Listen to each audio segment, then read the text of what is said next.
नमस्कार दोस्तों, कैसे आप सभी लोग। उम्मीद करता हूँ सभी लोग अच्छे होंगे। तो देखो आज का टॉपिक हमारे पास है work done during an isothermal process for a real gas. तो हमने प्रीवियस लेक्चर्स में जो वर्क डन निकाला था ना आइसोथर्मल केस में, तो हमारे पास आइडियल गैस था, है ना, और हमने रियल गैस के लिए नहीं निकाला था। एक्चुअली मोस्टली थर्मल फिजिक्स में हम आइडियल गैस के लिए ही चीज़ें करते हैं, जो थोड़ा आसान रहती हैं, ऐसा नहीं है हार्ड हो तो। लेकिन मैं रियल गैस के लिए आपको कराऊंगा, काफ़ी सिंपल है। मैं ये इसलिए करा रहा हूँ क्योंकि इंडियन फॉरेस्ट सर्विस के एग्जाम में ना एक बार पूछा हुआ है, ठीक है। वहाँ पे ना वंडरवॉल गैस के लिए वंडरवॉल गैस के इक्वेशन को डेराइव किया वो पूछा हुआ है, और वर्क डन पूछा हुआ है, ठीक है। तो जैसे मैं बता रहा हूँ जो इम्पोर्टेंट है, काफ़ी स्मॉल लेक्चर होने वाला है और काफ़ी ईजी है। बुक मैंने आपको बताई थी, गर्ग बंसल एंड घोष का बुक आप पढ़ सकते हो, ठीक है ना। तो आइए बिना समय गंवाए स्टार्ट करते हैं। तो देखो हमें वर्क डन निकालना है ड्यूरिंग एन आइसोथर्मल प्रोसेस, ठीक है ना। किसके लिए? वंडरवॉल गैस के लिए। तो वंडरवॉल गैस का एक रियल गैस है, ठीक है ना। तो इक्वेशन क्या होता है वंडरवॉल गैस का? ये इक्वेशन हमारा होता है। इसको हम डेराइव भी करेंगे इक्वेशन को, काइनेटिक थ्योरी ऑफ गैसेस जब मैं आपको पढ़ाऊंगा, ठीक है। तो P plus AN² V minus NB is equal to NRT। So this is what the equation is there for Van der Waals gas. तो हम जानते हैं वर्क डन हमारे पास देखो क्या होता है, P dV, समझ में आए। इफ सपोज एक्सपेंशन और compression is there from volume V1 to volume V2, यदि ये केस है तो ये हमारे पास क्या होगा, वर्क डन होगा। तो मुझे क्या चाहिए, प्रेशर चाहिए, है ना। तो हम यहाँ से आसानी से क्या निकाल सकते हैं, प्रेशर का वैल्यू निकाल सकते हैं। देखो ये टर्म को मैं डिनोमिनेटर में लेके जाता हूँ, तो देखो ये टर्म मेरे पास डिनोमिनेटर में चली जाएगी, तो मेरे पास क्या बचेगा, ये, ठीक है ना, NRT अपॉन में V माइनस के NB, ठीक है। और ये टर्म को मैं उधर लेके चला जाता हूँ तो नेगेटिव हो जाएगी, तो मेरे पास क्या बचा, NRT अपॉन में V minus NB minus AN² upon में V², ठीक है। अब ये प्रेशर का वैल्यू हमारे पास आ गया, हम डायरेक्टली इसको वर्क डन में पुट कर देंगे ताकि हम अपना आंसर निकाल सकें। तो देखो वर्क डन क्या होगा हमारे पास, ठीक है। तो V1 से V2 इंटीग्रेशन हम करेंगे, lower limit V1 upper limit V2, ये हमने प्रेशर का वैल्यू रख दिया अपना dV, समझ में आया, ठीक है। तो दो टर्म हमारे पास है, दोनों को सेपरेटली इंटीग्रेट करेंगे। तो इस फर्स्ट टर्म हमने ये लिख ली, ठीक है, और ये हमारे पास सेकेंड टर्म हो गई। अब प्रोसेस क्या है, आइसोथर्मल प्रोसेस है ना।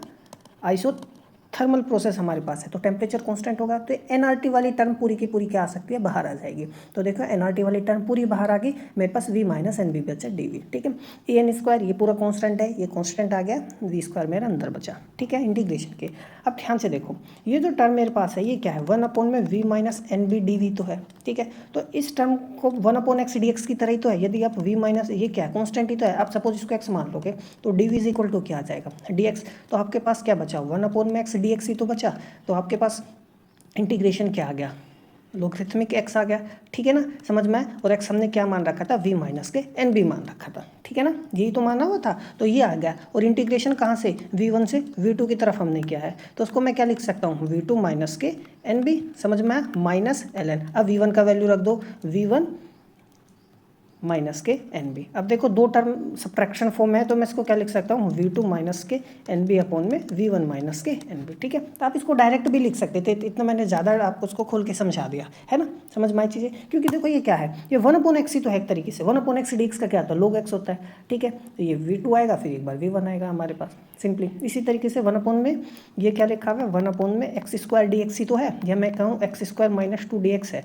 तो इसका इंटीग्रेशन जब करेंगे कितना आएगा, x⁻² प्लस 1 ये आएगा, ठीक है। यानी 1 माइनस 1 अपॉन में x आएगा, ठीक है। ये इसके इसमें कहूँ तो माइनस 1 अपॉन V, तो देखो माइनस 1 अपॉन V आएगा। तो V माइनस, देखो क्या है, इसको मैं ना माइनस है ना यहाँ पर बाहर, तो मैं क्या लिख लेता हूँ, इसको प्लस कर लेता हूँ, ठीक है ना, क्योंकि एक माइनस मेरे पास यहाँ से आ गया, तो वो टर्म क्या हो जाएगी, प्लस हो जाएगी, ठीक है। तो ये मेरे पास क्या आएगा, ध्यान से देखना, AN², ठीक है ना, प्लस हो जाएगा 1 अपॉन में V, ये क्या आएगा, V2 V1, ठीक है ना। तो प्लस के AN², ये 1 अपॉन में V2 माइनस के V1, ये आया, ठीक है। तो ये आ गया हमारे पास एक्सप्रेशन, ठीक है। तो ध्यान रखना यहाँ पे V2 होगा, ये मेरे पास V1 हो गया, ये V2 हो गया, ये V1, ठीक है।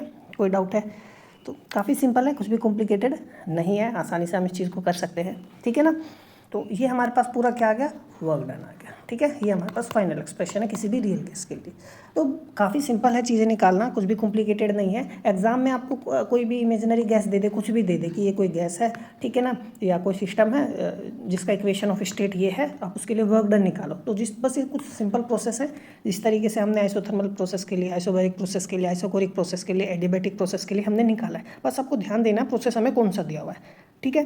तो ये था हमारा आज का लेक्चर, मिलता है अगले लेक्चर्स में, तब तक पढ़ते रहिए, नमस्कार।